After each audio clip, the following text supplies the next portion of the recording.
उस एक दिन का सिर्फ 1 मिनट गुजराती बड़े दिल के लोग हैं, कुछ भी मांगो दे देते हैं। 14 वाला कम पड़ रहा तो 19 वाला भी दे दिया आपने। इसलिए आपसे कह रहा हूं ये बात। और मैं अपने लिए जीवन में मांगने के लिए रास्ता नहीं चुना है, सब छोड़ के आया हूं। 5 साल में 1 दिन, और 1 दिन में सिर्फ 1 मिनट, उस 1 मिनट के लिए मैं चाहता हूं कि आपको जो कुछ भी करना है करिए।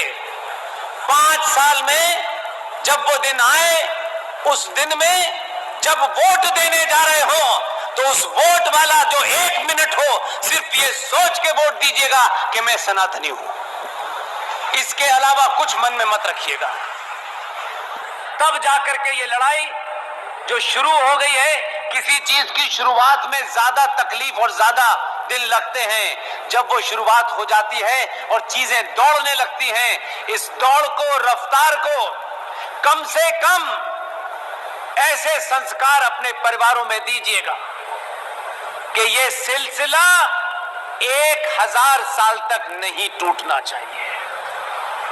हजारों ताकतें आएंगी, अलग अलग भेष में आएंगी। अब अंग्रेजों को आने की जरूरत नहीं है, क्योंकि उन अंग्रेजों के बिकाऊ लोग इस देश में बहुत सारे मौजूद हैं, इसलिए वो उसके माध्यम से काम कर रहे हैं।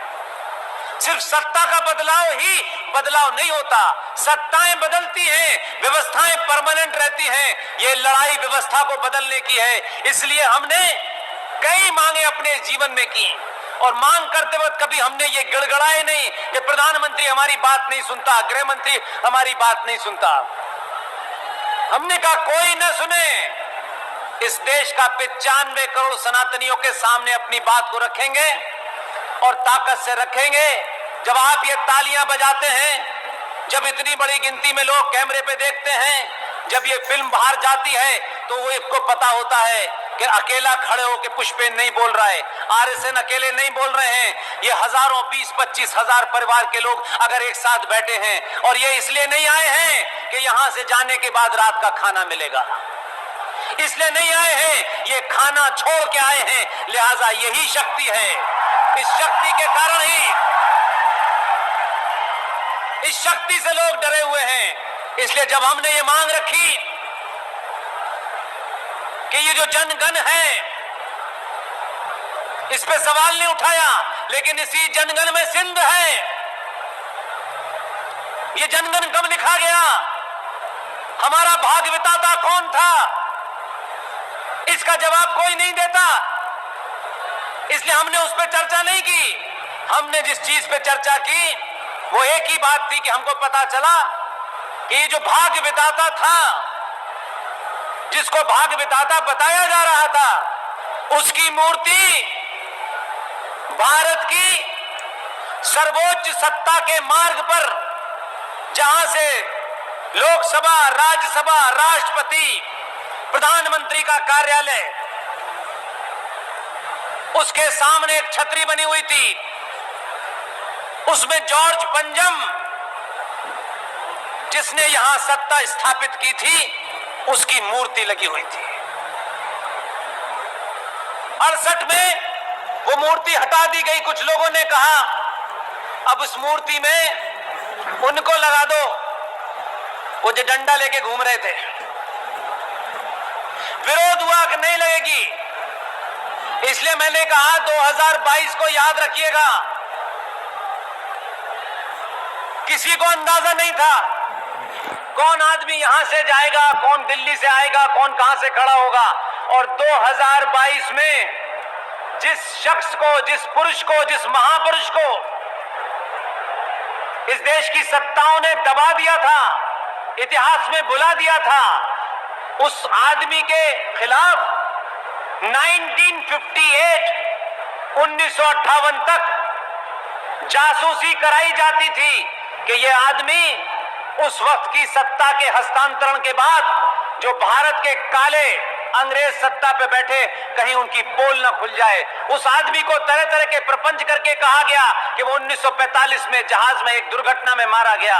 लेकिन आप देखिए, इसलिए इस पे भरोसा रखिए, देर हो सकती है सच को बाहर आने में, लेकिन ऐसा नहीं हो सकता कि वो कभी आए ना। और ये बहुत दौर हो गया है कि आज इस जमीन को चीर करके जिन सचों को दबाया गया था 2022 के भारत में, इस जमीन को फाड़ करके वो लोग बाहर निकल रहे हैं। और उसी का परिणाम है कि कुछ लोगों ने आपके प्रधानमंत्री से कहा कि कुछ कागज गुप्त कर दिए गए हैं, क्लासिफाई कर दिए गए हैं। इन कागजों को सरकार ने देश के सामने उजागर करे। उस आदमी ने यह बात मान ली।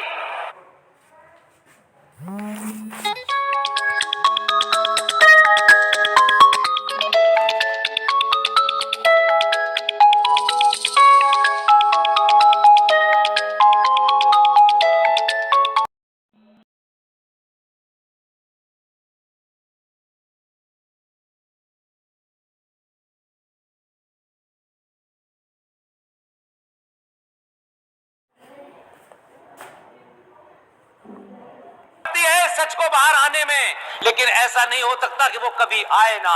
और ये बहुत दौर हो गया है कि आज इस जमीन को चीर करके जिन सचों को दबाया गया था 2022 के भारत में, इस जमीन को फाड़ करके वो लोग बाहर निकल रहे हैं। और उसी का परिणाम है कि कुछ लोगों ने आपके प्रधानमंत्री से कहा कि कुछ कागज गुप्त कर दिए गए हैं,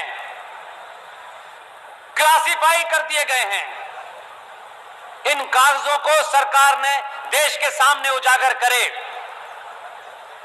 उस आदमी ने यह बात मान ली, कागज उजागर हो गए, पता चल गया कि उनकी दुर्घटना में मृत्यु नहीं हुई थी, बल्कि उनको समाप्त करना था, क्योंकि उन्हें भारत के अंदर जो उस वक्त की ब्रिटिश साम्राज्य था, जिसे ब्रिटिश इंडिया कहा करते थे, उस ब्रिटिश इंडिया को चुनौती देते हुए 21 अक्टूबर 1943 को भारत की आजादी की घोषणा करके आपने पहले प्रधानमंत्री होने का घोषणा की। दुनिया के 11 देशों ने मान्यता दी, उसको भारत की सत्ता नहीं मिली। लेकिन जब यह मुहिम चली तो हमने सिर्फ इतनी ही बात कही। और आपके आदमी के सामने एक अच्छी बात यह है कि आप जब अपने लिए कुछ नहीं मांगते हैं और तथ्यों पे कोई बात रखते हैं, तो अगर उनके कान में चली जाए, बस इतना ही हमारा एजेंडा था। ये हम जानते हैं कि इस आदमी को मार्केटिंग आती है, कब कौन सा काम करना है, किससे कितना नफा नुकसान होता है, ये गुजराती के खून में है। इसलिए उसने बात तो हमारी सुन ली, मान भी ली, और यकायक कब कहना है कब नहीं कहना है, इसलिए इस साल के जनवरी में 23 जनवरी को उसने एक घोषणा की कि जो 26 जनवरी 24 तारीख से शुरू होती थी, अब ये 23 जनवरी से शुरू होगी। 23 जनवरी सुभाष चंद्र बोस के जन्मदिन की तिथि है। और शाम होते होते उन तमाम दलाल, वो मक्कार जो चाइना से समझौता करके, चाइना की कम्युनिस्ट पार्टी के साथ एक प्राइवेट समझौता करके चाइना की मदद कर रहे थे, रात के अंधेरे में डोकलाम में मिलने गए थे, उन सब के सामने खड़े होकर के शाम को दूसरी घोषणा की कि ये जो छतरी इंडिया गेट पे लगी हुई है, जहां कभी जॉर्ज पंजम हुआ करता था, आज उस जगह पर सुभाष चंद्र बोस की मूर्ति लगेगी। और अभी 8 तारीख को एक आदमकद 60 टन की 28 फीट की ब्लैक ग्रेनाइट की सुभाष चंद्र बोस की मूर्ति भारत की सत्ता के सामने खड़ी हुई है। लोग कह सकते हैं कि ये मूर्ति से क्या होता है। भाई, मूर्ति से वही हो सकता है, अगर आपकी आस्था मंदिर में रखी मूर्ति से है, तो राष्ट्र की आस्था उस मूर्ति से है जो उस छतरी के नीचे बैठी हुई है। वो प्रेरणा देगी, आने वाले लोगों को बताएगी कि भारत ने ये सत्ता अंग्रेजों के तलवे चाट कर नहीं ली थी। कुछ पार्टियों ने जरूर ली थी, कुछ लोगों ने जरूर ली थी, लेकिन भारत राष्ट्र के लोगों ने इस सत्ता को चुनौती दी और अपने बलबूते पे सत्ता ली है। लिहाजा उसका एक ही प्रतिबिंब है और वो है सुभाष चंद्र बोस। ये हो रहा है। इसी तरीके से हमने कभी यह नहीं पूछा कि जो भारत में बाल दिवस मनाया जाता है, ये बाल दिवस क्यों है भाई? कोई तिथि रखते हैं, कोई डेट बताते हैं किसी राष्ट्र के जीवन में, तो उसका कोई महत्व होता है। कहा 14 नवंबर को बाल दिवस मनाएंगे, लेकिन यह नहीं बताएंगे कि 14 नवंबर को जो बालक पैदा हुआ था उसने कौन सा ऐसा पराक्रम किया था कि 14 नवंबर को बाल दिवस मनेगा। उनके पराक्रम के किस्से इंग्लैंड में मशहूर हैं। वो कहां कहां क्या क्या पराक्रम दिखा रहे थे, पूरे देश को पता है। तो ये बच्चों के साथ आपने ज्यादती क्यों की? कहा कि उन्हें बच्चों से प्रेम था, बाद में पता चला कि बच्चों से प्रेम नहीं था, उन्हें तो बच्चों की मम्मी से प्रेम था।